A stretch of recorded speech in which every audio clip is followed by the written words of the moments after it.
નમસ્કાર મિત્રો, વિડીયોમાં તમારું સ્વાગત છે। રાજ્યના કેટલાક વિસ્તારોની અંદર અત્યારે ભારે વરસાદના કારણે જળબંબાકાર જેવી સ્થિતિ સર્જાઈ છે, જેમાં રાજ્યની અંદર 3 કલાકની અંદર ગાજવીજ સાથે વરસાદની આગાહી કરવામાં આવી છે। તેમાં મધ્ય ગુજરાત, દક્ષિણ ગુજરાત અને સૌરાષ્ટ્રની અંદર ભારે વરસાદની આગાહી કરવામાં આવી છે અને પોરબંદર, દીવ, દ્વારકા, જૂનાગઢ, જામનગરમાં પણ વરસાદની આગાહી કરી છે અને હવામાન વિભાગે જણાવ્યું છે કે આવનારા સમયની અંદર 30 થી 40 કિલોમીટરની ઝડપે પવન ફૂંકાશે। ઉલ્લેખનીય છે કે અમદાવાદ, આણંદ, ભરૂચ, સુરત, વલસાડ, નવસારી, દાહોદ, પંચમહાલ, છોટાઉદેપુર, મહીસાગર અને વડોદરાની અંદર પણ અત્યારે મેઘો મહેરબાન થયો છે।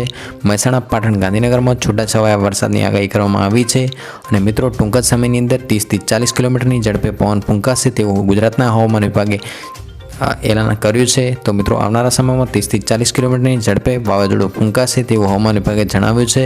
તો મિત્રો હાલ આગાહીને લઈને તમારું શું મંતવ્ય છે તે કોમેન્ટ કરી શકો છો। આ ઉપરાંત જો વિડીયો પસંદ આવે તો વિડીયોને લાઇક કરો, શેર કરો અને ચેનલને સબસ્ક્રાઈબ કરો।